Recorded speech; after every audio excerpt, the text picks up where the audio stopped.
destul de urițică. Ați venit astăzi la chemarea noastră. E o chemare multiplă, aș zice. În ce sens? Împreună cu prietena și partenera mea, Maria Cristina Antonescu, ne-am gândit ca să începem școala, așa cum încep și copiii în toamna aceasta, cu un proiect la care ținem foarte mult, se numește Sărbătoarea Omului Nou. Acest proiect are... Bine, taică mi-a spus că de fapt ăsta e un concept comunist. Asta rămâne de dezbătut. Dar asta e abordarea lui. Poate că e, dar nu ne deranjează în mod special. Pentru că intenția noastră este următoarea cu acest proiect. După cum observăm în viețile noastre de zi cu zi, schimbările și schimbarea este o realitate pe care nu o mai putem ascunde sub preș. Și atunci, din propriile noastre descoperiri, am înțeles că trebuie să fim pregătiți pentru schimbare. În ce sens? De fapt, toate aceste lucruri care ni se întâmplă ne obligă să ne luăm viața în serios, adică să trecem puțin de la mentalitatea de victimă la cea de creator, în sensul în care avem în noi tot ceea ce ne trebuie, astfel încât să facem viața noastră și a celor din jur așa cum ne dorim, pentru că avem toate însușirile, talentele de care avem nevoie și de multe ori tinerii ne învață acest lucru și în această carte au fost câțiva tineri care vor să-și ia și cuvântul și care au contribuit, pentru că, într-un fel sau altul, ei au nevoie, mă consider și eu, avem nevoie de această abordare în care suntem sprijiniți și avem încredere în forțele noastre, că putem face și o Românie, așa cum ne dorim. Avem aici un exemplu, acum desconspirat, care face chestia asta de mulți ani. Dovedește că atunci când îți dorești să faci schimbarea și o iei în serios și pui foarte mult suflet, lucrul ăsta se întâmplă. Adică poți să îmbunătățești viața societății, a comunității tale, cu bucuria, iubirea și frumusețea sufletului tău. Cam asta vrem noi să facem în cadrul acestui eveniment, care se desfășoară pe toată săptămâna, iar lansarea acestei cărți a acoperit un domeniu la care noi nu ne pricepem deloc, sau pe care le evităm, zona politică. Știm că e nevoie de ea, putem susține în sens cu iubirea și cunoașterea noastră, evoluția omului, dar nu suntem genul de persoane care să se implice în acest domeniu. Iar această carte, pe de-o parte, trage un semnal de alarmă, trage un semnal de alarmă că oamenii politici, nu numai liderii, cei care lucrează în companii importante, cei care lucrează în ONG-uri importante, dacă fac acele lucruri la care au visat tot timpul și o fac cu tot sufletul și în slujba comunității, nu în interes personal, atunci omul nou va fi sărbătorit în fiecare zi.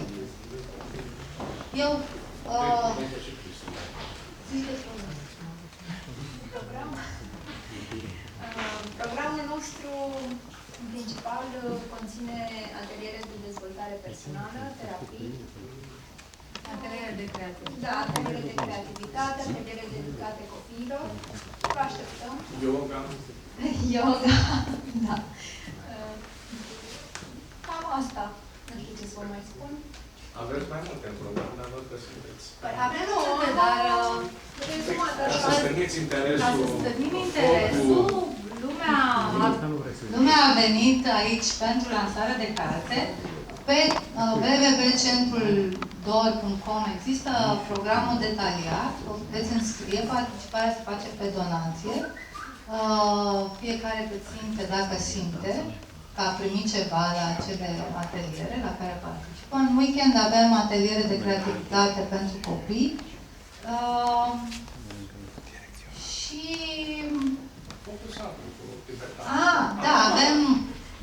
avem și o ceremonie a focului,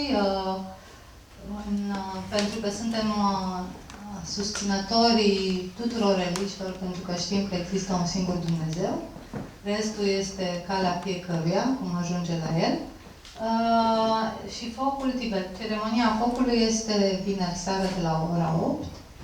Și în rest, v-am spus, destul de multe ateliere, n-aș intra acum în detalii. Grupuri de rugăciune, de meditație. Asta nu facem în timp. Da, facem în general. Ce să spun o rugăciune? Ce să fac? Acum spunem, spunem tatăl nostru, dacă ar vrea. Adică eu mă bag la chestia asta, da? Până aici e bine. Da. Păi eu zic să faci oficiul de gazdă și să inviți cei care au participat la studierea manuscrisului cărții. Să spunem câteva cuvinte, da? Dacă doresc. Dorești? E pe... Dacă doresc. Alex... Alex, hai. Vrei să spui ceva? Și Alex celălalt. Păi acum ochii mi-au picat pe tine. Da, nu am fost anunțat, nu m-am pregătit, este ceva spontan. Cu ajutorul lui Vlad am parcurs câteva bune rânduri spre aproape jumătate din carte, din manuscris. Și vă spun că am găsit-o ca fiind realmente necesară. Evident, sunt foarte tânăr, sunt sub 30 de ani, foarte aproape. Și genul acesta de abordare, așa cum și comenteam lui Dragomir, este o abordare necesară, utilă, însă este foarte mare nevoie să se cupleze cu aplicabilitatea. Pentru că majoritatea tinerilor vă spune că sunt lucruri deosebit de valoroase, deosebit de bine structurate și cu ce mă ajută acum să-mi plătesc chiria, să plătesc lucrurile urgente care voi avea și asta va fi o altă dezbatere. Așa scurt? Da. Da, foarte bine.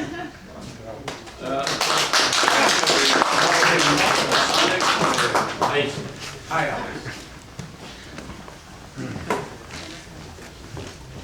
Bună seara! Este o plăcere să particip la acest eveniment extrem de important pentru noi ca societate, în primul și în primul rând, societate structurată pe comunități, din punctul meu de vedere, comunități care împărtășesc sau care au aceleași sau adună în cadrul lor oameni cu credințe similare, cu sisteme axiologice similare. Este extrem de important să înțelegem că acest ghid de inițiere pentru omul de stat este, înainte de toate, să zicem că ar avea ca aplicabilitate, în primul și în primul rând, clasa politică. Dar aș vrea să exced un pic această interpretare, să mergem un pic și în zona corporatistă, și în zona de lider, și peste tot. Omul de stat nu este omul politic. Este o dihotomie pe care trebuie să o facem și pe care distinsul meu mentor și amic, dacă îmi permiteți, domnul Dragomir, a reușit să surprindă chiar din primele capitole, să facă această dihotomie între conceptul omului de stat și al omului politic. De cele mai multe ori, politicul nu face altceva decât să anuleze crezurile sau credințele înalte și înflăcărate ale oamenilor de stat și să-i transforme în oameni foarte mici. Este o chestie care trebuie evitată. Prin moderație, modus in rebus, prin măsură în toate lucrurile și în toate acțiunile pe care le întreprinde. Revenind la ideea inițială, la dihotomia dintre omul de stat și clasa politică, într-adevăr, conceptul cel mai aproape de acest concept, această idee a omului de stat este reprezentat de clasa politică, de oamenii care activează în clasa politică. Oameni care trebuie, în primul și în primul rând, să se desăvârșească în societate și în... cum să vă explic?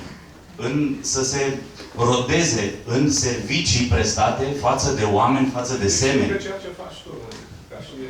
În activități profesionale. Eu, de exemplu, sunt avocat. Din punctul meu de vedere, eu mi-am... Asociația pentru proiecte. pe lângă faptul că, pe lângă aspectele curriculare ale existenței mele, fac și alte lucruri care țin de implicații, care au implicații sociale și care au impact social, îmi place să cred. Am creat și am dezvoltat am crescut o comunitate online de aproape 10.000 de oameni, comunitate care are anumite valori la care se raportează și în cadrul cărora nu acceptăm decât oameni asemenea nouă, celor care reușim să facem activități și acțiuni în folosul comunității, din punctul meu de vedere. Aș mai vrea să adaug importanța acestei lucrări din punct de vedere al drumului pe care ar trebui să-l urmărească sau să-l aibă în vedere, să-l conștientizeze orice tânăr sub 30, eu sunt un tânăr sub 40 de ani.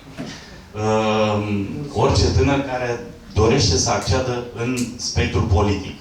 Este o lucrare de căpătâie, este o rază de lumină care ar trebui să ne aducă o oarecare luminare sau oarecare înțelegere, comprensiune asupra valorilor pe care le împărtășim la nivel social și asupra canonelor pe care ar trebui să le respectăm ca să rămânem într-o zonă de moralitate și de etică. Vă mulțumesc tare mult!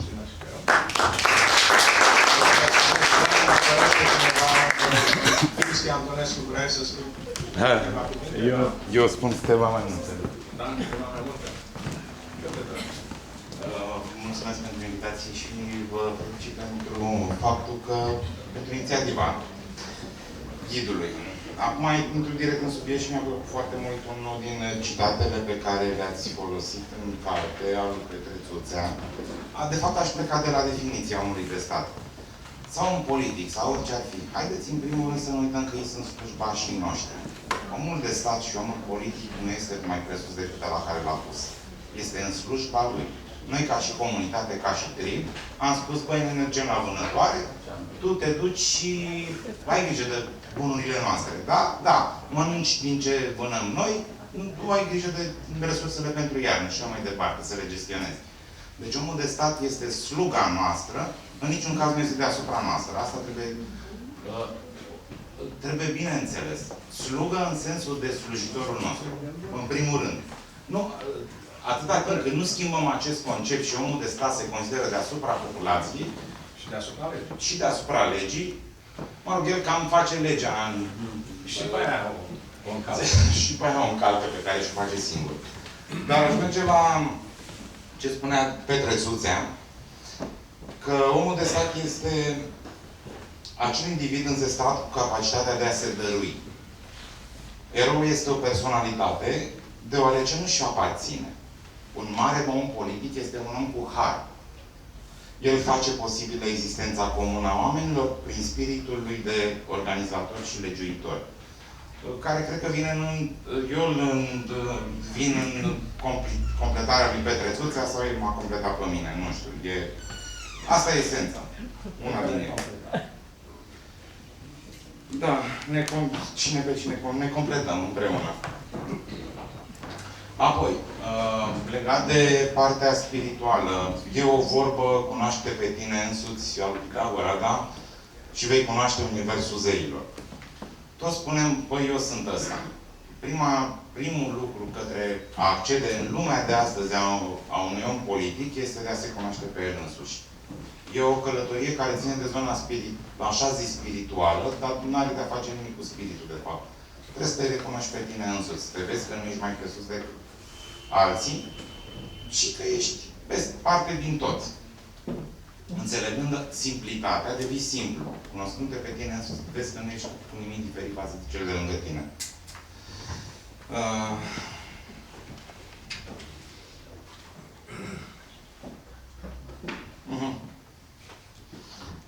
Al cui asta? Al lui Metternich. Cuvântul libertate nu semnifică pentru mine un punct de plecare, ci un adevărat punct de sosire. Punctul de plecare este definit de cuvântul ordine. Libertatea nu poate exista fără conceptul de ordine. Așa este. În lumea asta totul este într-o ordine. Dacă ne uităm la comunitățile de albine, de furnici, au o ordine și nu-și distrug mediul, în primul rând nu-și distrug habitatul. Asta e, din punct de aici, cred că ar trebui văzută ordinea. Ne putem inspira din viața animală? Da. Și de aici încolo, iată, cartea asta deschide, chiar dacă unele sunt doar citate sau sunt gândurile în general, deschidem foarte multe subiecte de discuții absolut necesare pentru politicienii, nu de azi sau de mâine însemnând pentru un an, doi, ci cei de peste 10 ani, pentru că eu nu mă aștept să văd vreo schimbare în România mai devreme de 10 ani. Dar în timpul ăsta înseamnă că trebuie să te educi, să ne pregătim, să fim deschiși la o altfel de alternativă. Umanitatea, în general, are același tipar de 2000 de ani. Ăsta nu mai funcționează, clachează. Mediul o să ne dea afară de pe pământ, până una alta.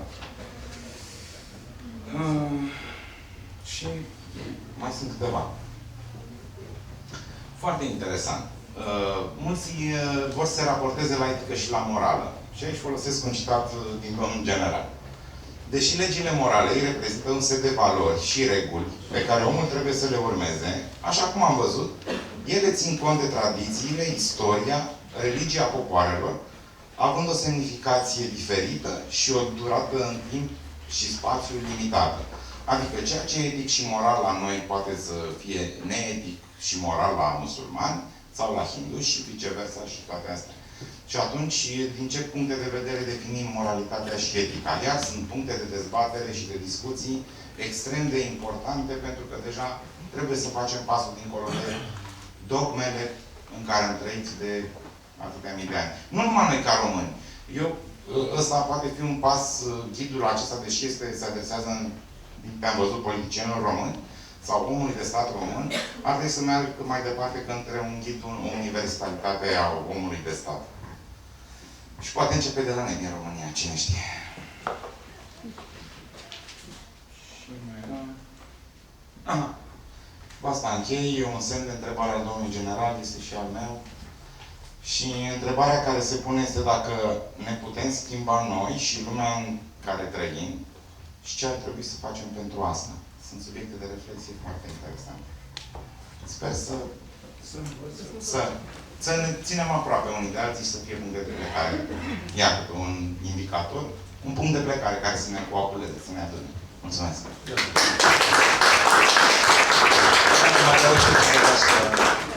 Te rog. Domnul Florentin Scarleschi, președintele Organizației pentru Apărarea Drepturilor Omului. Mulțumesc pentru invitație și felicitări pentru această carte scoasă, acum repede la cald. Este o carte care face o anamneză a omului politic, făcută de un om care n-a fost om politic. Asta e culmea. Și de aici încolo, mă gândesc că e o carte care nu are în ea subiectivismul politicianului. Adică ea spune cam ce și-ar dori un om care e din afara politicii, sau cum ar trebui să arate o societate cu adevărat democratică, în care să trăim cu toții într-o ambianță și plenitudinea cererilor fiecăruia, făcută de cineva care chiar nu a făcut politică. De asemenea, foarte interesant că dânsul, vedeți, avem aici, din păcate, un tânăr domn care a plecat la Domnul, sus la ceruri. Este vorba de Radu Chilculescu, l-am cunoscut și eu personal, la câteva lansări ale domnului general. Un băiat temeinic și care își dorea mult de la viață, dar care, din păcate, ne-a părăsit. Și am observat o chestie interesantă, făcută de domnul general aici de față. Dedică această carte tocmai acestui prieten tânăr, între care se regăsesc multe din ideile lui. Ele au fost preluate și probabil că a rămas pentru domnul general o amprentă acest copil îl menționează și vorbește despre el și uitați de față, avem și o candelă aprinsă și nu numai atât, și poza lui. Poate că ar fi bine cu toții să ținem un moment de reculegere față de acest copil.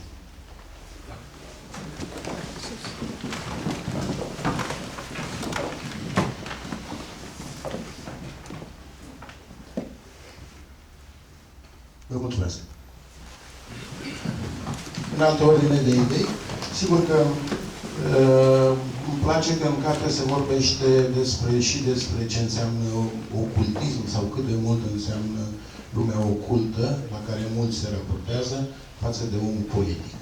De ce caută omul politic? Să ajungă în zone precum franco-masoneria sau, știu, în alte zone ale religiei sau și în multe alte zone oculte, privite din punctul de vedere al unora, de mare succes pentru alții din viața de fiecăruia, dar, în principiu, este bine că este atins acest punct, pentru că, de multe ori, omul politic a fost trimis în diverse zone chiar oculte și nu totdeauna părerile lui au fost cele ale lui, ci împărtășite de grupul din care câteodată făcea parte. Sigur, îl felicit, am văzut că este la primul volum, înseamnă că mai urmează și multe altele. Să-i dea Dumnezeu sănătate și domnului general, viață lungă și să ne bucurăm de fiecare dată de câte ori ne întâlnim și lansează și dânsul câte o carte. Îl aștept și eu la lansarea cărții mele. Mulțumesc!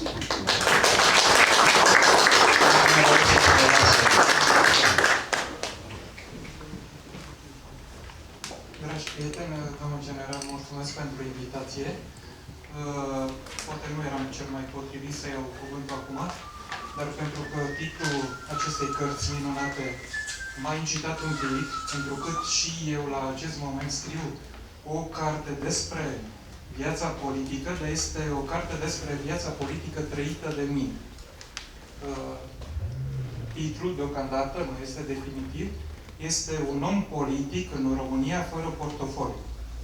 De ce spun acest lucru? Pentru că am avut acest hobby după Revoluție, începând cu partidele acestea zise democrate.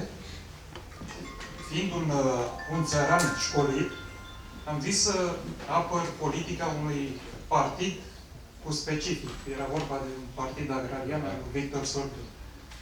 Între timp, poate știți foarte mulți dintre noastre ce s-a întâmplat prin 98 cu acest partid. Am vrut să iau o cale liberală, fiind un om, bunicul meu fiind un deținut politic, eu însuși fiind nepotul părintelui Bartolomeu Onania, și am spus să iau această linie a familiei mele, însuși gândirea mea era una liberală. Muncim câte 4 ani. Încercăm să ajutăm un partid sau altul, fiecare după preferințele lui. Dar o să vedeți la un moment dat că nu știința noastră, nu cultura noastră îi interesează pe liderii din vârf.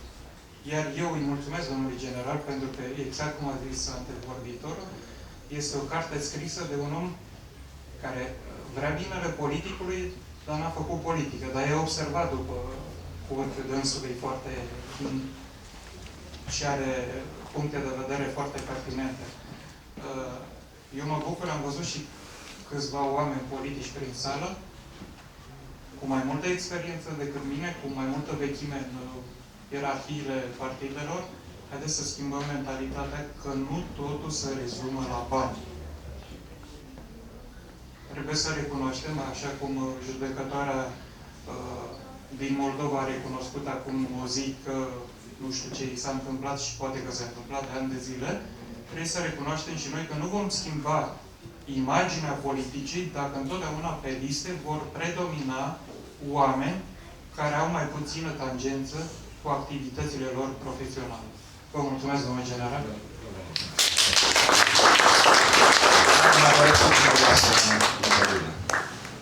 Dacă nu, vă rog să-mi îngăduiți să spun și eu câteva cuvinte.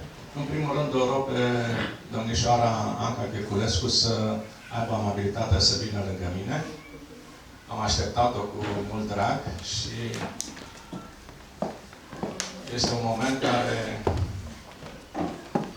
ne-am gândit să fim împreună.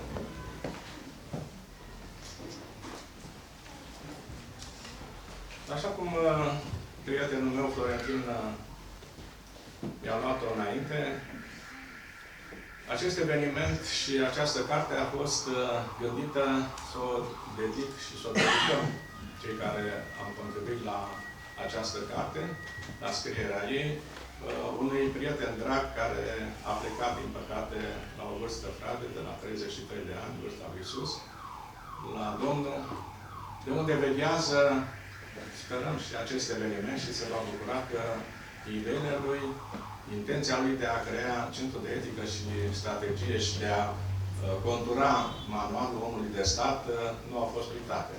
De altfel, nu l-am uitat nici pe el și în toate întâlnirile și activitățile centrului noi developăm personalitatea lui luminoasă și modul în care s-a implicat alături de noi în activitățile Centrului de Etică și Strategii. De aceea vreau să-i mulțumesc domnișoare că a avut amabilitatea să fie prezentă la acest eveniment. O să organizăm și la Brașov și sperăm să ne bucurăm de prezența părinților lui Radu și a prietenilor lui. Noi am pregătit și cărți pentru voi și pentru prietenii de la Brașov. Sperăm că acest demers al nostru să încurajeze și alți tineri să se alăture proiectelor Centrului de Etică și Strategii, pentru că viitorul volum, așa cum încerca să anticipeze Cristian, este un volum care se adresează unui colectiv de oameni care vor să se implice în scrierea acestui demers publicistic. Este vorba de abordări, să spunem, foarte aplicate pe domeniul noi guvernări, cum gândim noi, principiile care să stea la baza noi guvernări mondiale, elemente legate de managementul inteligenței emoționale în leadership, managementul leadership-ului în administrația publică și alte domenii și, să spunem, sectoare care dorim să le abordăm în acest volum și în volumele viitoare. De altfel, tot acest demers se înscrie într-o idee mai generoasă și anume de a crea, să spunem, o școală de formare de bune caractere.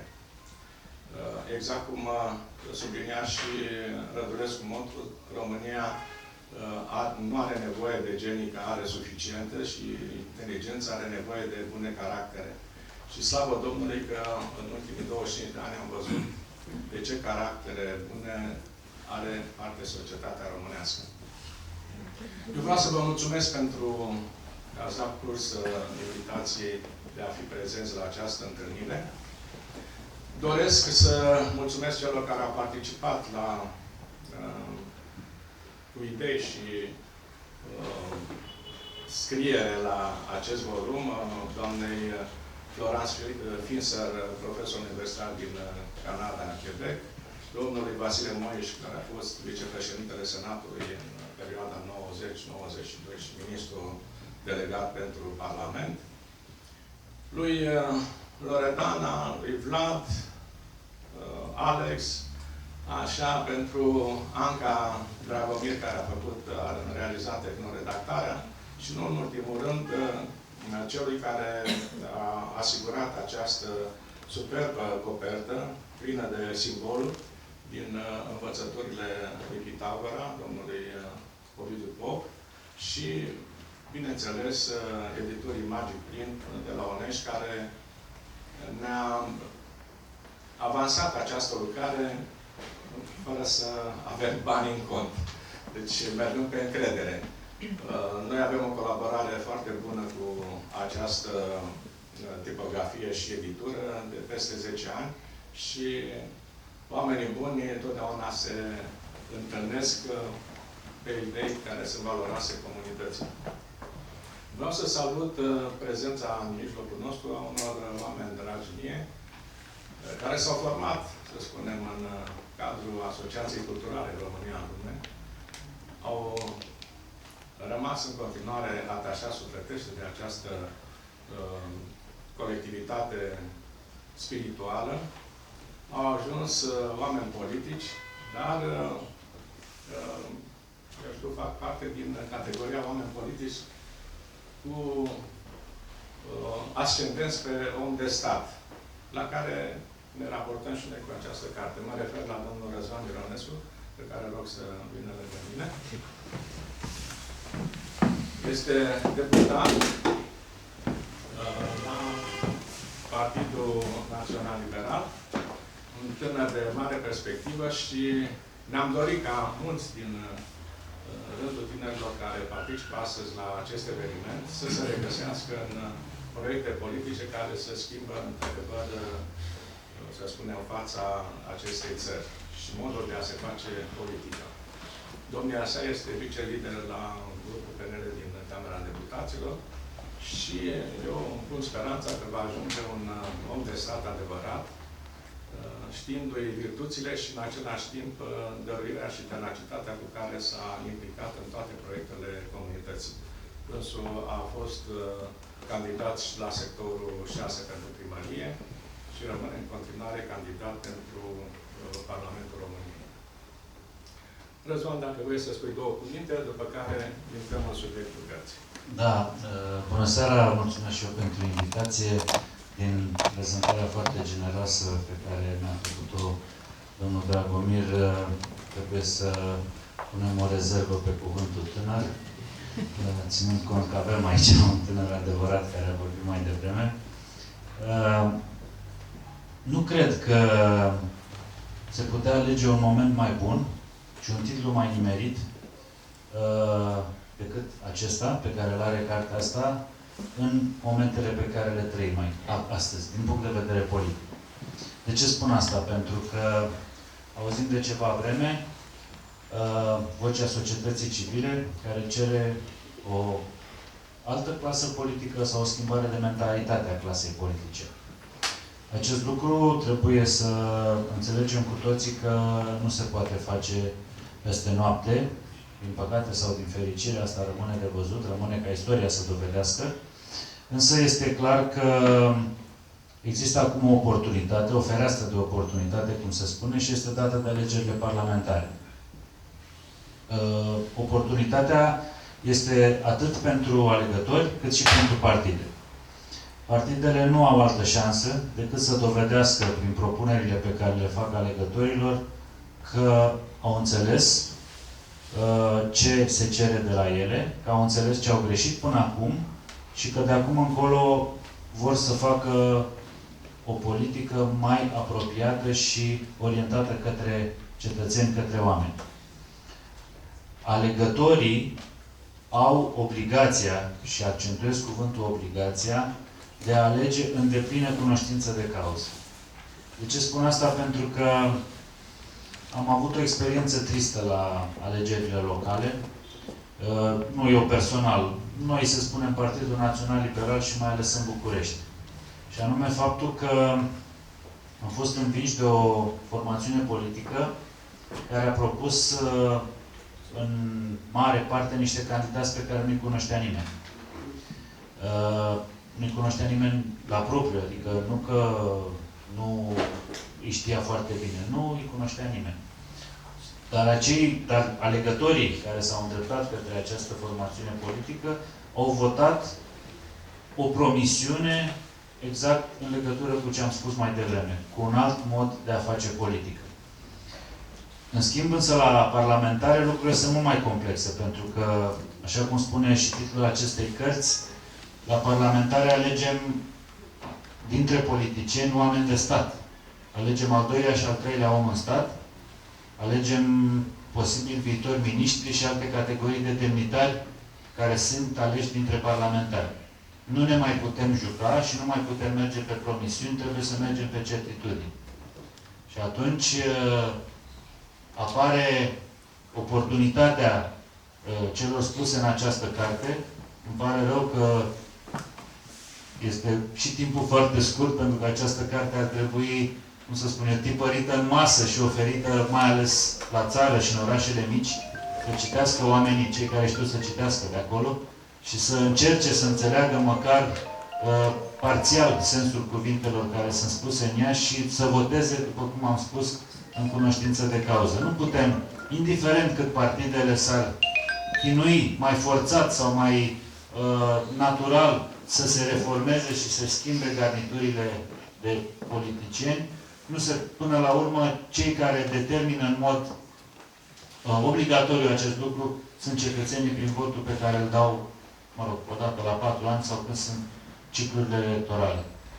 Eu nu am altceva de făcut decât să sper în primul rând că voi fi pe liste pe un loc eligibil și în al doilea rând pentru a-mi continua activitatea pe care am avut-o în Parlament și care zic eu că a fost o activitate relevantă, în primul rând, din punct de vedere profesional, al profesiei mele de inginer constructor, după care să sperăm că Parlamentul în întregul lui va avea o compoziție de oameni cu potențial de a fi oameni de stat și nu niște cetățeni care, dintr-o oportunitate, au ajuns pe niște liste. Vă mulțumesc și vă urez mult succes în continuare.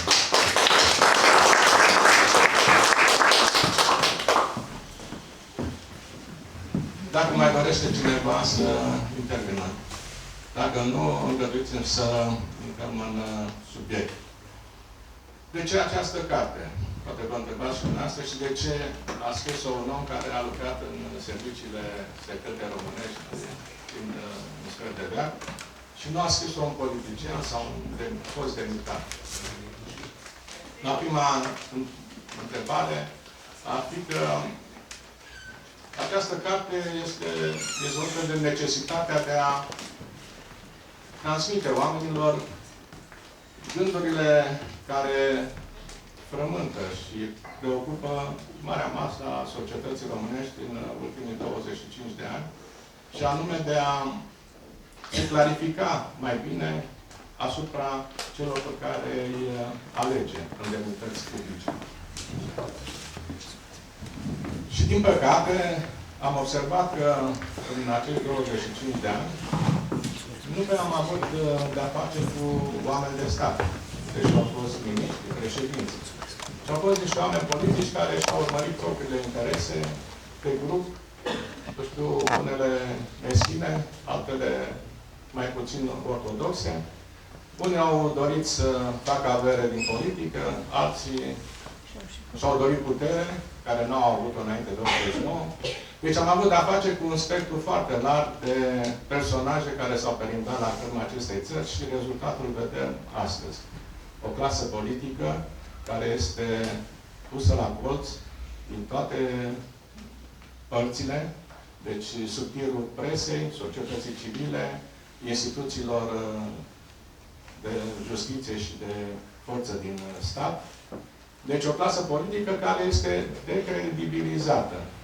Oare de ce se întâmplă treaba asta? Este o chestiune întâmplătoare sau este o acțiune bine gândită și coordonată de a arăta că România nu se poate guverna singură? Mie mi se pare că este un moment zero în care trebuie să tragem linie și să ne gândim ce avem de făcut în viitor. De ce? Pentru că vremurile care se anunță nu sunt dintre cele mai favorabile, atât din punct de vedere economic, cât și politic și militar, ținând cont de ce se întâmplă în jurul țării noastre. Ori, în aceste vremuri care sunt tulburi, în aceste vremuri în care alianțele sunt volatile, vedeți baleajul Turciei din NATO, Rusia, cu China, această stare de nervozitate în Statele Unite, în campanie electorală, când nu știu între ce să alege, între un cabotin în aparență și o doamnă care este deja expirată, tot respectul față de dânsa, dar din punct de vedere al discursului și al programului care îl oferă, nu are nicio legătură cu așteptările cetățeanului american. Și dacă ne gândim că dinspre ocean vine lumina pe meterezele noastre, ne dăm seama că suntem într-un mare punct de încercare pentru viitorul acestei țări.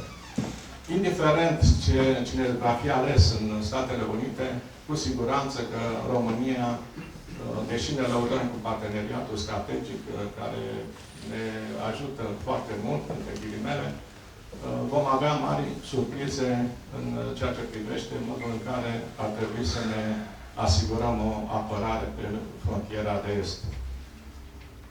În aceste momente ai nevoie de oameni de stat responsabili, oameni de stat care să-și asume răspunderea demnităților pe care le au și să înțeleagă ce se întâmplă, care este mersul lumii, care este mersul societății omenești. Să înțeleagă inclusiv că este nevoie să apere interesele României. Și după aceea mai vedem cât putem să apărăm și interesele aliaților. Eu particip la multe simpozioane, la Academia Română, la Institutul de Economie Mondială. Mă întâlnesc cu tot felul de oameni care au fost mari politicieni și demnitari în România, dar care nu vorbesc despre România, despre interesul României. Ceea ce te îngrijorează. Avem Institutul Aspen. Prietenul meu, Mircea Joană, la o întâlnire mi-a și spus: George, am 3 milioane de dolari la dispoziție pus de Institutul Aspen să fac lobby pentru interesele americane în zona asta. Zice, vină și tu cu noi. Da, zic, eu sunt un pensionar, nu interesează să mă alătur unui asemenea demers, mai ales că nu are nicio legătură cu România. Are legătură cu interesele americane în zona Mării Negre și Mării Caspice. Deci, România unde e în toată această poveste? Păi nu, e foarte bine că e așa. Deci sunt tot felul de, poate ați observat și dumneavoastră, de organizații mai discrete, mai secrete, care încearcă să își propulseze proprii membri în demnități în stat. Oameni care la un moment dat uită că sunt depun jurământul de credință pentru apărarea intereselor și propășirea României, jură și pe Biblie și până la urmă, când să realizeze, eu știu, programul de guvernare pentru care a fost asumat de Parlament, în final au cu totul alte preocupări și vedem și în zilele noastre ce se întâmplă cu guvernul acesta, între ghilimele, de tehnocrați, care n-au nicio legătură cu interesele României și ar trebui să ne îngrijoreze ce urmează după asta. Am spus că această carte ar trebui să fi fost scrisă de un demnitar. Am scris-o eu, care n-a fost. Poate a fost funcția care am avut-o, a fost asimilată cu cea de demnitar, ca ajunct al șefului SIE în perioada 90-92. Era în rang de ministru adjunct. Poate așa să o luăm, dar nu a fost funcție politică. De aceea și sprijinul de care, între ghilimele, ne-am bucurat a fost cel pe măsură. Nefiind sprijiniți politic, la un moment dat trebuia să-ți iei bagajul, să-ți faci boxeluța, dacă nu vrei să intri în coteriile lor de culise. Da, am scris această carte pentru că am avut șansa profesională și șansa vieții să cunosc foarte mulți oameni de stat. Atât din țară cât și din străinătate. Oameni politici. Să pot să compar modul în care se comportă unii față de interesele statelor lor. Am văzut că și unele organizații inițiatice au un rol foarte important în modelarea caracterelor și, eu știu, în stimularea virtuților omului de stat. Și unele chiar au rezultate bune în acest domeniu, în măsura în care se mențin în limitele moralității și eticii. Și, bineînțeles, în respectul față de Constituția și legile țării respective. Când au sărit de acest prag, lucrurile cunosc cu tot o altă turnură și necazurile apar. Pentru că, vedeți, dumneavoastră, în ultimii 30 de ani, nu numai România suferă de oameni de stat, de lipsa unor personalități, oameni de stat, dar întreaga Europa. Uitați-vă ce personalități avem la nivelul Europei. Avem niște, să nu spun un termen mai dur, dar sunt niște pigmei ai politicii sau ai demnităților în stat, deși ocupă de ani buni eșichierul politic și fac jocurile la nivelul Europei. Și România, și demnitarii români și oamenii politici români sunt în poziția ghiocelului în fața acestor personaje care, sincer, dacă le iei individual, nici nu ar trebui să-i frecventezi. Ar trebui să-i ocolești. Deci este o lipsă, deci este o problemă acută de lipsă de oameni de stat virtuoși la nivelul societății internaționale. De aceea am zis că, cine știe, poate că în preajma alegerilor care se prefigurează parlamentare, oamenii se vor trezi din această comă, care e o comă indusă de vreo 25 de ani, și vor judeca cu propria minte ce doresc să facă în viitor. Și cum am ținut să subliniez, totul depinde de noi, de modul cum gândim, de modul cum acționăm, în final de, cum spun indienii, de karma individuală și colectivă a acestei țări. Dacă suntem dezbinați, cu siguranță vom avea mari probleme în a păstra integritatea acestei țări în viitor. Lucrurile devin din ce în ce mai presante în ceea ce privește aniversarea unui secol de la Marea Unire. În Ungaria lucrurile se agită. Deja s-a ajuns la 4,5 milioane de români care au obținut cetățenia maghiară, ungară.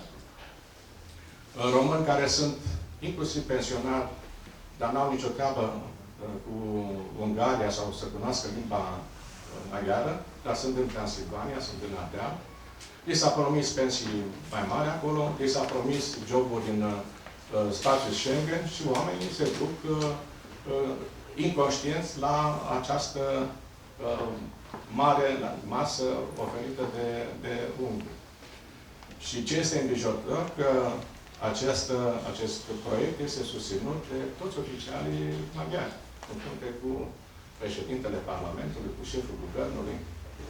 Și la noi în țară este o liniște și așa o dulce, cum să spun, adormire și sperăm că nu se va întâmpla nimic grav. Ori planul este foarte clar și exprimat în anumite cercuri, să spunem, ezoterice, de a încerca ca în 2018 să se pună în discuție actualele frontiere, să se meargă pe principiul autodeterminării popoarelor și să se facă apel la faptul că, uite, o populație de 4,5 milioane de etnici maghiari din Ardeal cer, eu știu, autodeterminarea și alipirea la Ungaria. Și aici ar trebui, mă iertați, ar trebui, că tot avem parlamentari pe aici, un proiect de lege sau o lege legat de cetățenie. Calenții. Ești cetățean român sau nu ești? Vrei altă cetățenie? Vedeți dumneavoastră că la noi nu interesează subiectul. Dacă lansezi acest subiect în anumite medii, să spunem, mai elitiste și mai prețioase, te etichetează naționalist, extremist și așa mai departe. Dar uităm că deja în toată Europa sentimentul de național, de mândrie că aparții unui spațiu geografic și a unui popor este reactivat. Este reactivat acum când vedem ce se întâmplă cu valul de migrați musulmani care în 2011, când am lansat prima carte Europa cu cap în stele și tot cum sângerat, atrăgeam atenția că în următorii 30 de ani Europa va fi islamizată. La vremea respectivă, prietenii zâmbeau și spuneau că sunt un personaj eurosceptic și anti-european. Viața bate filmul. Uitați, acum nu mai spune nimeni. Eu n-am mai auzit în presa românească sau străină să ne spună cineva ce s-a întâmplat cu acest milion de migranți. Pe unde sunt? Unde au dispărut? Li s-a dat locuri de muncă? sunt în ghetouri, i-au dizolvat, ce-au făcut cu ei? Au băgat la săpun, ce-au făcut cu ei? Asta înseamnă că am avut șansa să particip în februarie la Goethe Institut, la lansarea unei cărți a unui prieten bun al meu, care este în landul Bavaria. A fost directorul Institutului Goethe și decanul Universității Evanghelice din Sibiu, doctorul Jürgen Henkel, care a lansat o carte, Islamul în România. O carte superbă. Deci vorbea de modul cum s-au așezat musulmanii în România de-a lungul secolelor, cum se bucură de nu toleranță, că e un termen ciudat, de această ospitalitate românească, cum s-au integrat în societatea românească.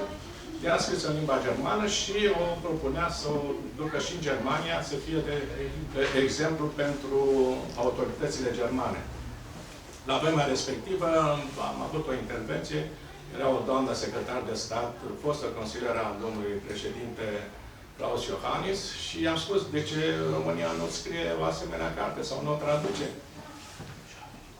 La care știți că nu e o chestie mai așa, nu e presantă pentru noi.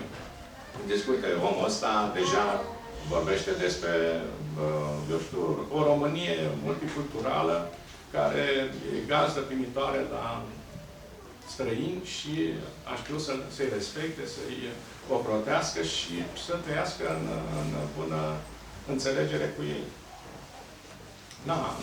N-a înțeles mare lucru doamna în cauză și proiectul a rămas așa cum a rămas. Însă ce spunea dânsul? Când a luat doamna Merkel hotărârea să anunțe primirea la 1 milion de musulmani în Germania, s-a făcut, să spunem așa, puțin ascuns. S-a luat această decizie în timpul verii, când guvernul era în concediu, Parlamentul European și Parlamentele Naționale în concediu, și dânsa a aruncat porumbelul la care greu după aceea s-a mai prins. Și a rămas atârnată toată această problemă de gâtul Europei și este o problemă care va crea mari dificultăți în viitor, privind stabilitatea și securitatea individuală și colectivă. Această carte, vă spuneam, își propune să abordeze și latura, să spunem așa, a mediului ezoteric în dezvoltarea personalității individului. Și dau exemplu școala lui Pitagora, principiile de selecționare a celor care erau acceptați în această școală, și noi la Centrul de Etică și Strategii ne propunem să creăm această entitate, un gen de școală de formare de elite pentru viitor. Așa cum spunea și coleg, aceste elite pentru viitor nu le poți forma mai devreme de 10 ani. Dar până atunci avem timp suficient să ne pregătim și să facem selecția de rigoare. Tot în carte ne referim și la modul în care oamenii ar trebui să redescopere pe ei, să redescopere latențele sufletești.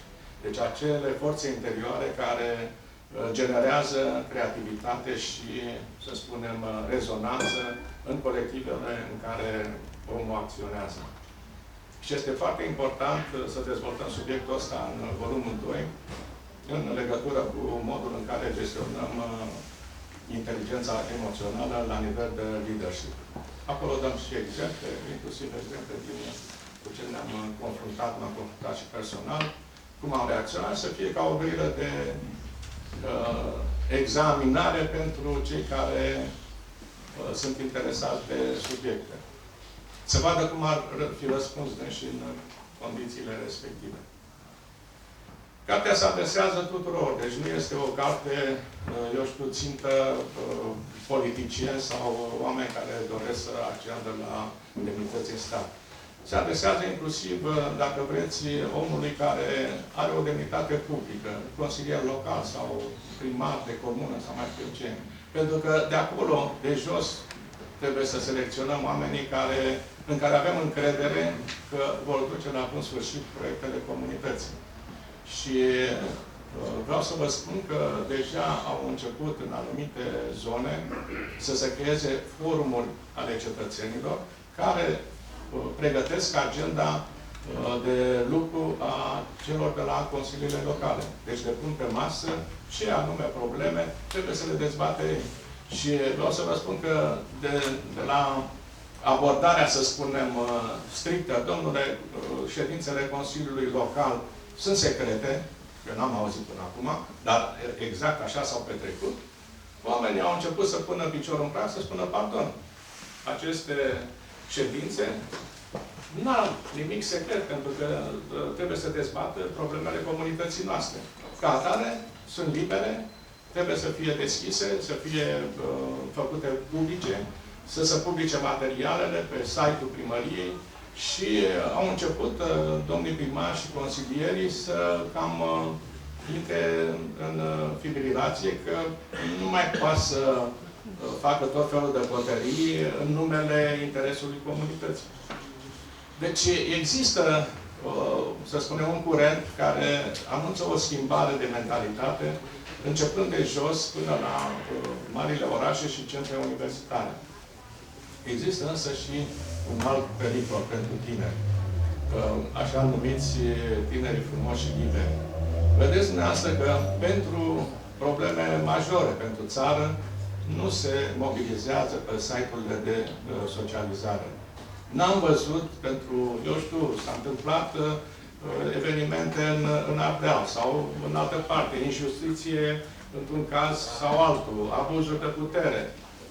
N-am văzut ca oamenii să iasă în stradă mobilizați pe rețelele de socializare. Dacă, eu știu, câinii vagabonzi, nu știu, ataca pe cineva, trebuie să apărăm câinii, nu pe ăla care a fost victimă. Și așa mai departe. Deci trăim într-o societate, un fel de univers paralel, care ne determină să avem cu tot o altă abordare. Eu închei aici prezentarea cărții. Este o carte, se citește ușor, sunt 150 de pagini, deci este scurtă și la obiect. Folosesc în încheiere acest prilej pentru a mulțumi și a prezenta un prieten drag, domnul ministru Napoleon Pop, care îl rog să vină lângă mine. Domnia s-a întârziat din anumite motive. Și aș vrea să vă arăt că există și în România, și a existat în acești 25 de ani, câte un exemplar, câte o pasăre rară de demnitar român care a reușit prin competență, prin devotament și prin modul în care a slujit țara să aducă plus valoare societății românești, să sprijine integrarea României în Uniunea Europeană și să fie, să spunem, o voce respectabilă în mediul financiar și în mediul economic internațional. Domnia sa, v-am spus, este o pasăre rară, dar ne bucurăm că există. Și încă mai zboară, așa, într-o aripă, dar mai zboară. Și sperăm ca și dânsul, în limita posibilităților, să se alăture volumului 2, deci la scrierea volumului 2, cu atât mai mult cu cât domnia sa are niște cărți fascinante în domeniul economiei și finanțelor. De pildă, domnia sa are o carte Credință și Economie. Deci face această legătură între virtuțile omului de afaceri, dacă vreți, și credință. Deci moralitatea în afaceri, care trebuie să existe și care trebuie să caracterizeze chiar în marile companii. De asemenea, are o altă carte, Virtuțile politicilor financiare. Deci tot monetare. Deci are această abordare spiritualizată a lucrurilor materiale. Ceea ce deschide, să spunem, un câmp de cercetare și pentru volumul 2 al cărții noastre. De aceea îl rog pe dragul meu prieten Nini să ne zică două cuvinte în încheierea acestei serii. Mulțumesc foarte mult, regret că am întârziat, dar am fi de obiective, probleme la sănătate, de altfel. Aș vrea să mă refer la două aspecte. Primul, la prietenul meu, George, cu care cred că avem deja 26 de ani de conviețuire, a spune, și profesională, și de prietenie omenească deosebită. Și ceea ce mă bucură foarte mult este că în toate cărțile domniei sale remarc o profunzime care izvorăște dintr-o anumită sinceritate determinată de profesiune. De faptul că încet, încet a putut să depăneze câteva gânduri care le-a dezvoltat și care pe mine mă îngrijorează, pentru că mă preocupă și pe mine. Am 53 de ani în cercetarea economică, geostrategică și geopolitică. Am făcut și eu puțin diplomație. Foarte interesantă această etapă din viața mea, că am făcut-o la Washington în 3 ani de zile, poate cei mai fierbiți. Acum, revenind, nu neapărat la subiectul de astăzi, pentru că el nu face decât să fie o scară nouă în preocupările de a ne da, a spune, o operă de suflet privind nevoia de un comportament uman. Sunt îngrijorat și eu unde am ajuns. Și nu e vorba doar de România, și este vorba de Uniunea Europeană, de ceea ce se întâmplă în lume, pentru că, într-adevăr, nivelul de leadership care a existat cel puțin până în anii 75-80 a început să se topească. Oamenii care au avut un crez pentru această Europa au dispărut, iar cei care au lucrat sau au încercat să lucreze pentru cetățenii europeni, astăzi lucrează pentru ei înșiși sau pentru niște chestiuni obscure care nu le înțelegem. Dar ceea ce înțelegem este că multe lucruri se întâmplă peste noi, pentru că tendințele imperiale a celor care au condus în secolul XIX și în secolul XX se manifestă cam la fel și acum. Suntem un popor care, am citit foarte recent, suntem de 100 de ani decimați. În multe feluri, iar această decimare are loc în special în dimensiunea intelectualității acestui popor. Putem să începem cu anul 1900, migrația în Statele Unite, putem să avem în vedere primul război mondial, 6 până la 900.000 de dispăruți, bărbați, cu studii, cei mai mulți. Avem al doilea război mondial, alți 400.000, tot bărbați pierduți. A venit regimul totalitar, prin care am trecut mulți și noi. Toată elita intelectuală a fost pusă la rece, a dispărut în diferite feluri. Astăzi aflăm foarte multe chestiuni și mai ales despre anumite personalități care, culmea, eu în tinerețea mea nu știam că încă mai trăiesc pe aici, pe acolo, dar ulterior am aflat că au ajuns și până în anii 64, au trăit cum au trăit, dar foarte mulți au dispărut.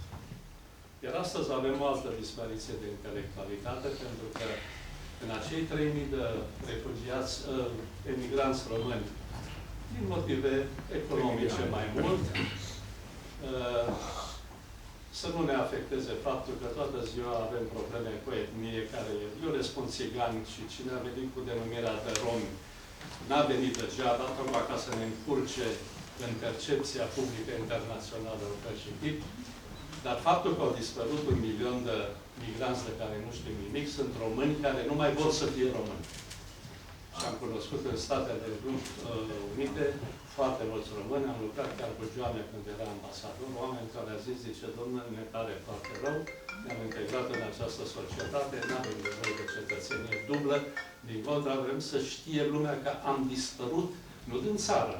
Americanii să nu mai știe că noi suntem de origine română. Iar toți ăștia lucrează în mari corporații, în Silicon Valley, în locuri și vedeți că mai apare așa câte o brumă de știre despre tineri liceeni care la 16-18 ani sunt genii, domnule. Sunt genii, sunt chemați acolo și gata. Nu ne mai trebuie România nici în vreun fel. Ce vreau să vă spun din punct de vedere sociofilozofic este că suntem un popor în care masa bună dispare și rămâne masa mai puțin bună, ca să nu spun cea rea, care se multiplică într-un ritm nesperat. Ne-a avertizat cineva în anii 70 că democrația, dacă nu va fi înțeleasă cum trebuie, și anume pe când de la educație, de la 7 ani de acasă, de la valorile umanității, pentru că toți ne naștem cu o lege morală fundamentală, care nu se emancipează, care nu o putem demonstra celor de jur decât în educație. Ori, uitați-vă, numărul analfabeților în România crește. Celor care pretind că au tot felul de facultăți, să mă ierte Dumnezeu. Eu am 72 de ani, am o singură facultate. Am un singur doctorat, iar astăzi vezi politicieni cu 7 facultăți făcute, profesorii nu știu câte universități. Tema doctoratelor și așa mai departe. Îmi pare rău să o spun, dar la câți profesori avem la ora actuală și care este nivelul educației civice, nu mai vorbesc de profesionalitate, este îngrijorător.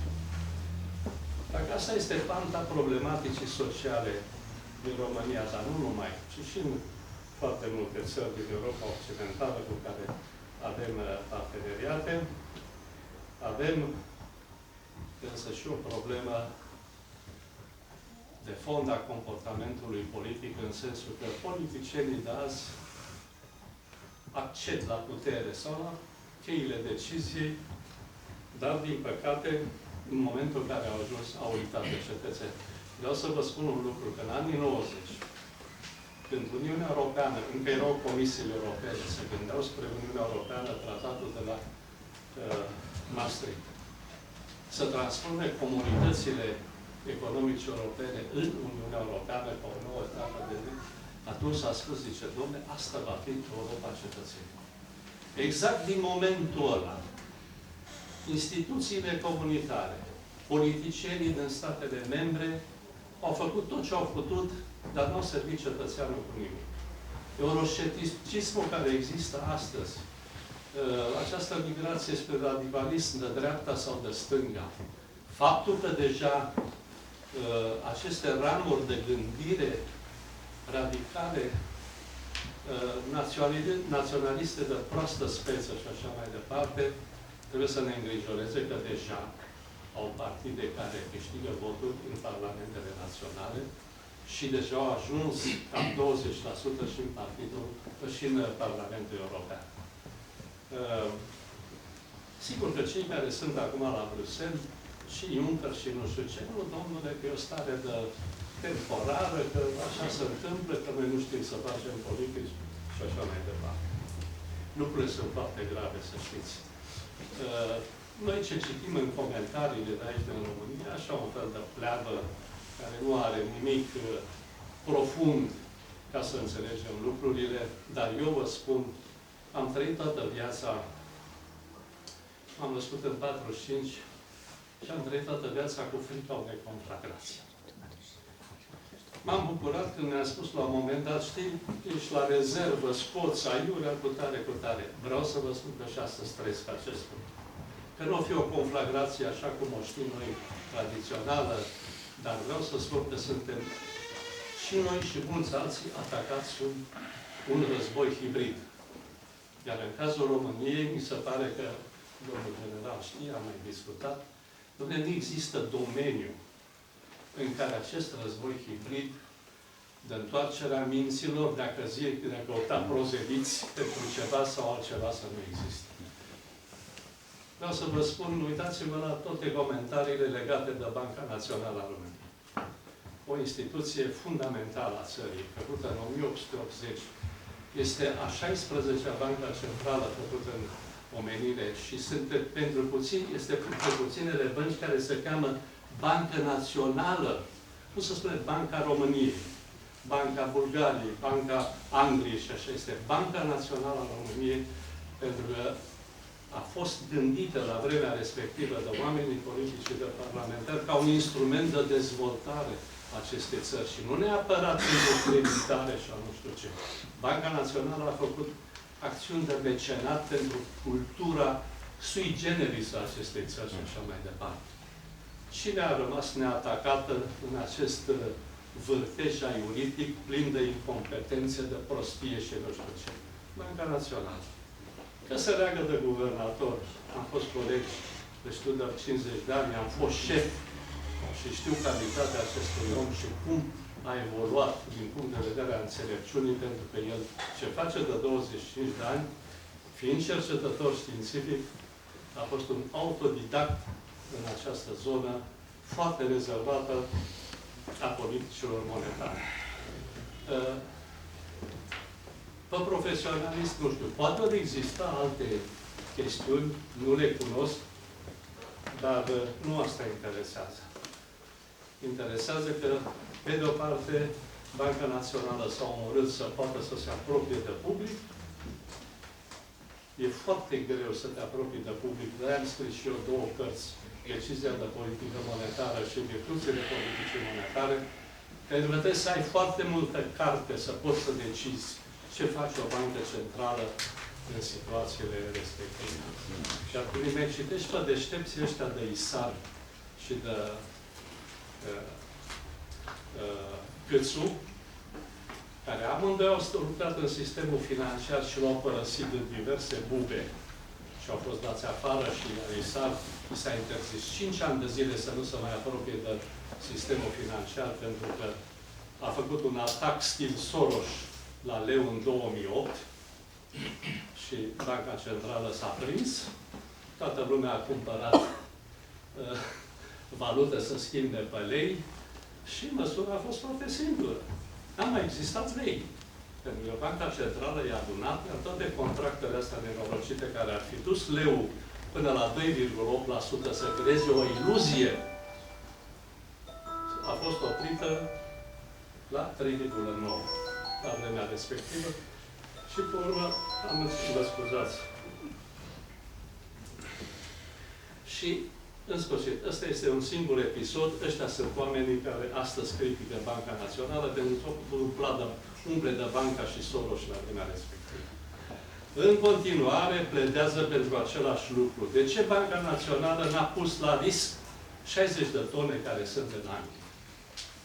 Că domnul dealer Ghisa, de exemplu, el ar fi pus la 60.000 de tone, dar nu există niciun dealer care să spună, dom'le, vreau 60 de tone și să știi că o să ai randament 10 ani de zile, cum face el calculele la un respectiv. Mi-e greu, vreau să vă spun că mi-e greu să mai am replici la asemenea inepții. Și banca, până la urmă, a luat decizia ca să nu mai răspundă nici în fel. Vrea să lasă acest, cum să spun, rahat să se prindă pe toți pereții, dar nu mai există replică la asemenea incompetență și la asemenea manipularea întregii populații. Cine își permite, domnule, să vândă, să pună în risc 60 de tone, jumătate din rezerva de aur a României, în condițiile în care administrarea acestei rezerve nu se face ca o bancă comercială. Vând, pun, o aduc și așa mai departe. Dar sunt detalii. Eu sunt mai rău de gură, domnul, mă iertați. Știți că sunt mai rău de gură.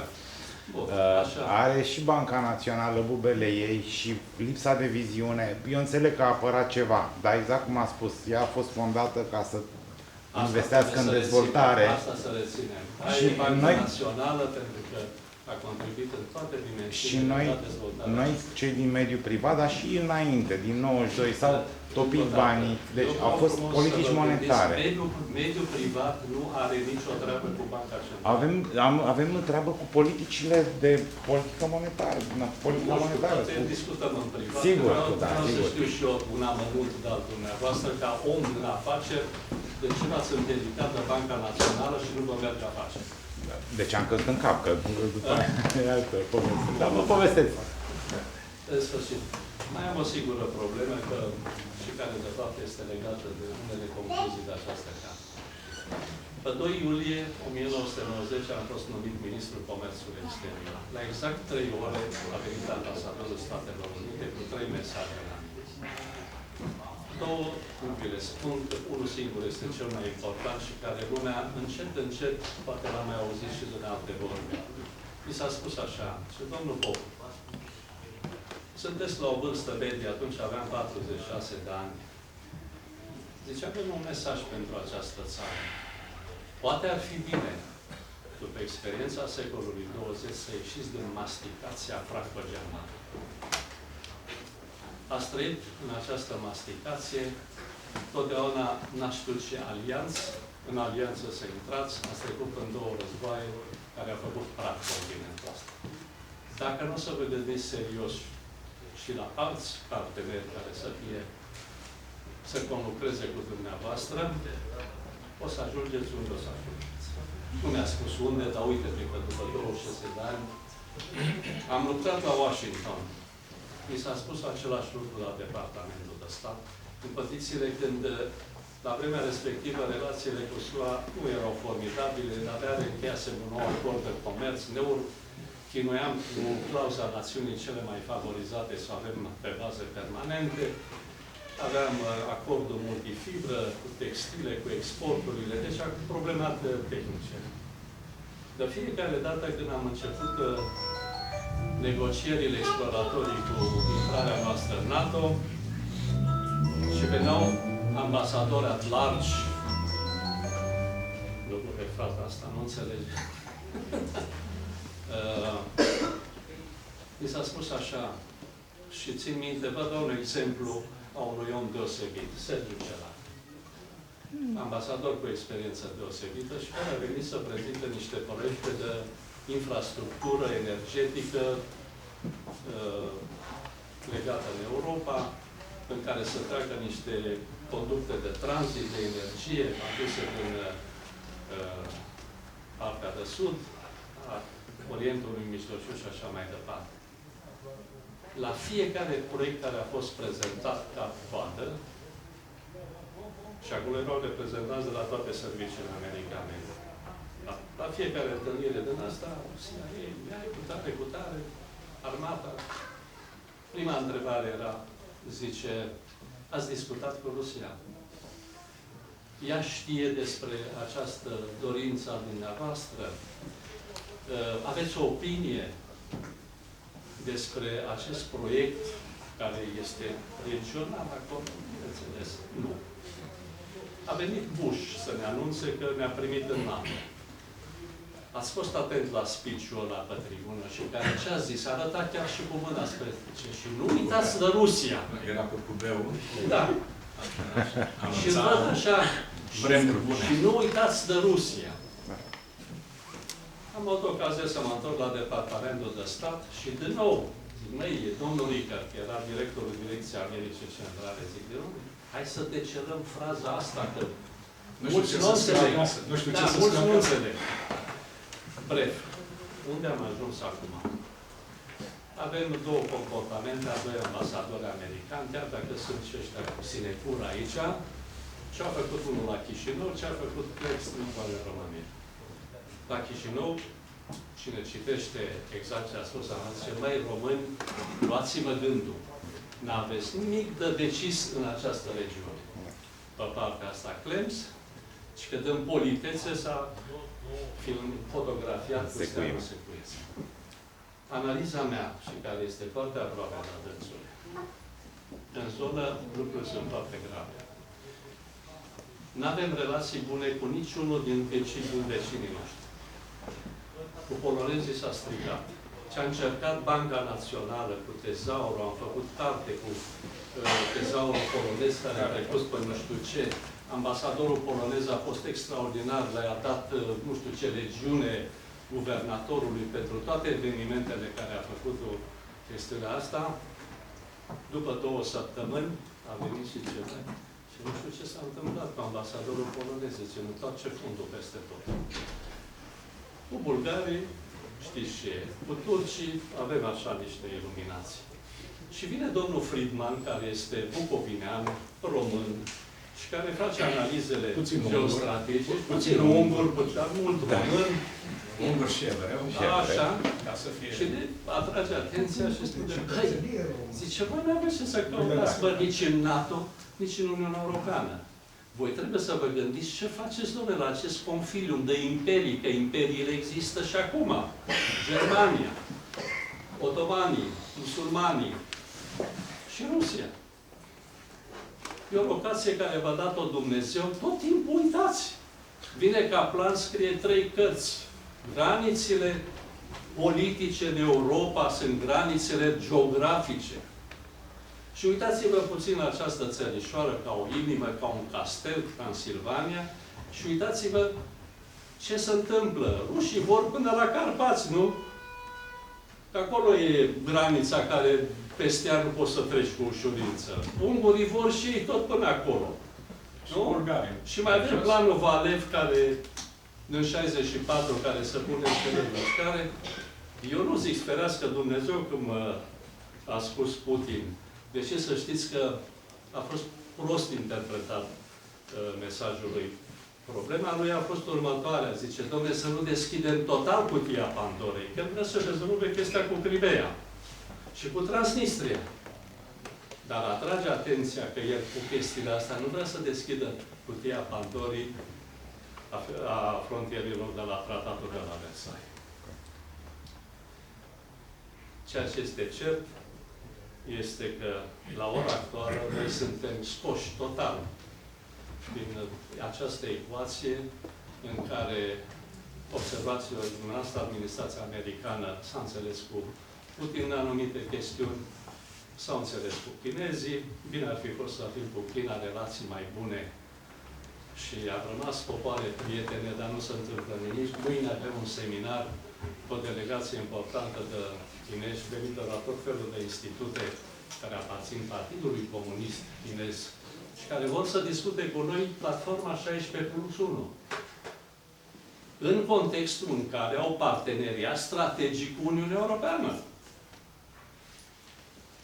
Deci cu Uniunea Europeană și multe țări chiar din zonă au intrat într-o serie întreagă de proiecte cu chinezii. Domnule, noi nu putem face nimic. Suntem într-o grupă pe energie.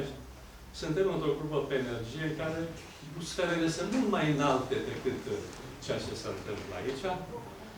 Și revin la ce mi-a spus ambasadorul american în 1990. Era bine să avem chinezi.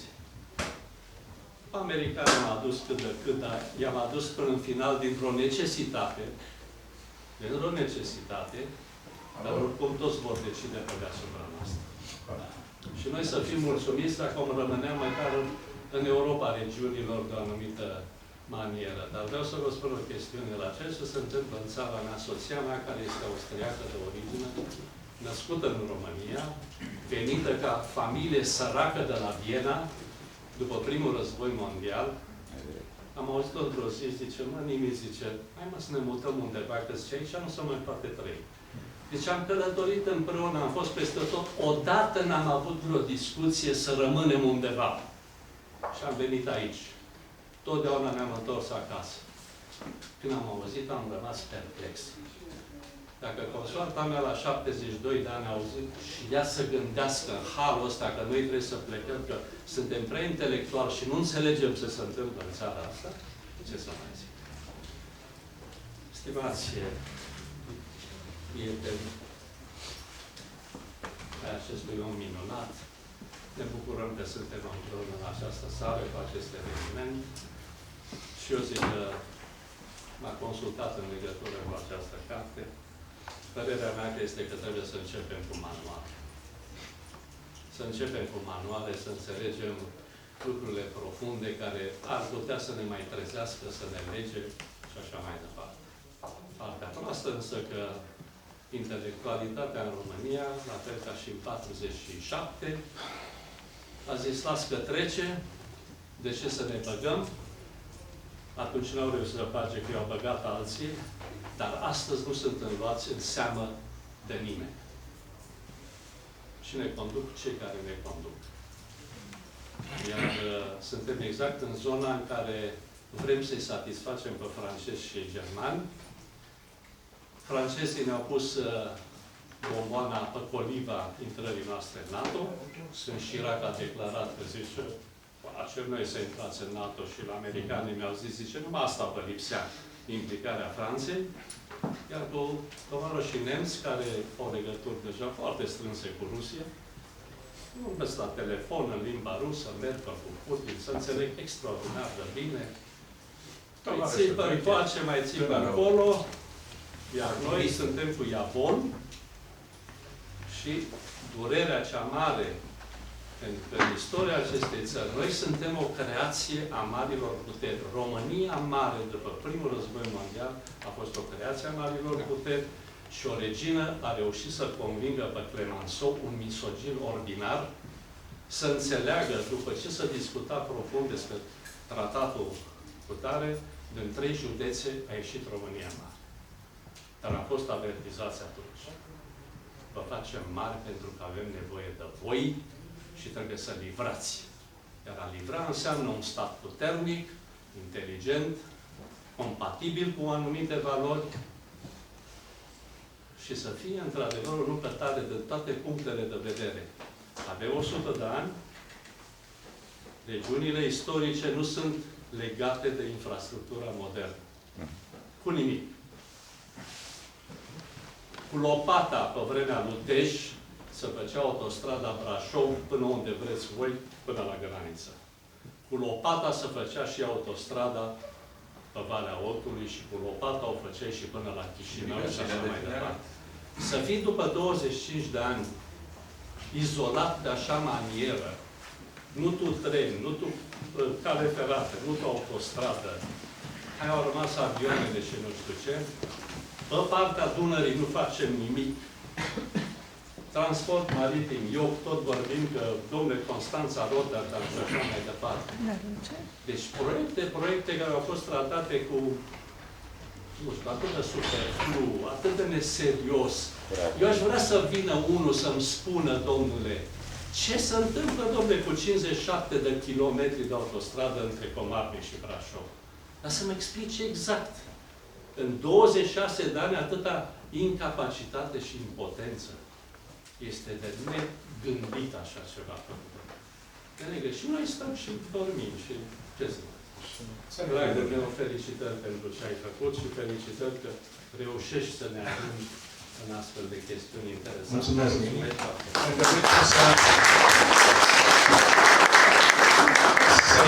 Să-i aduc o informație, domnule Ghini, apropo de această ofensivă împotriva Băncii Naționale.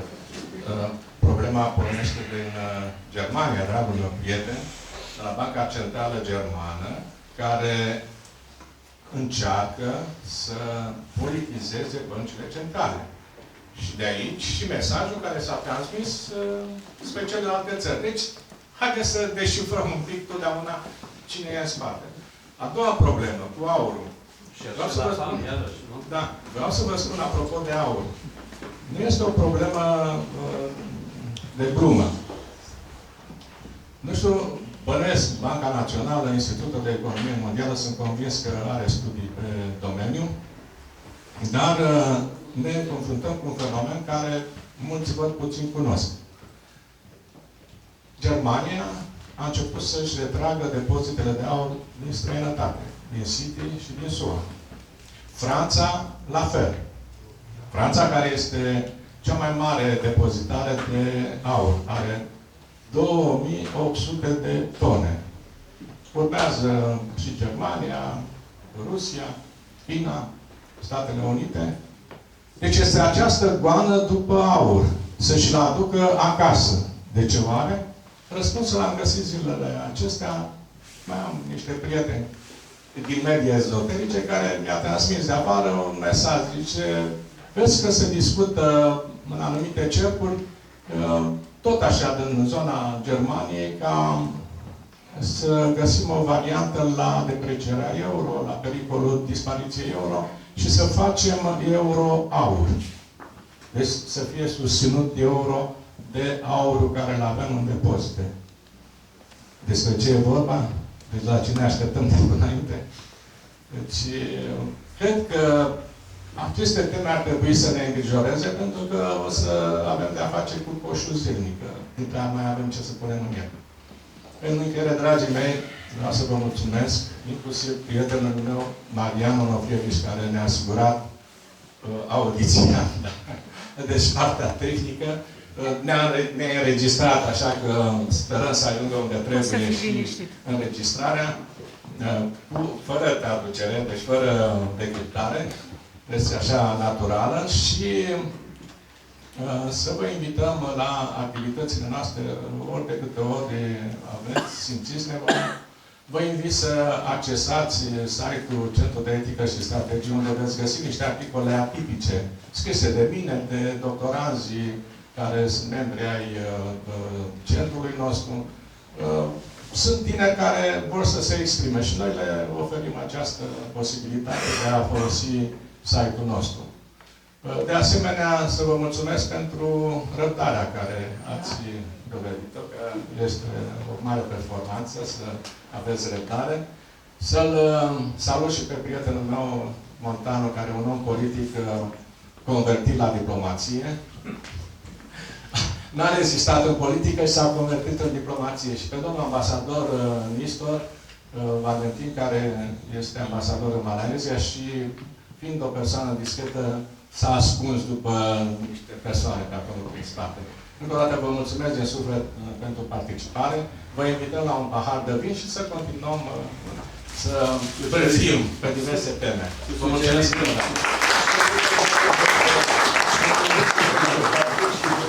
Nu împinge tratare în scaun. Așa este. Numai pe genul nu e asta. Trebuie să plătești.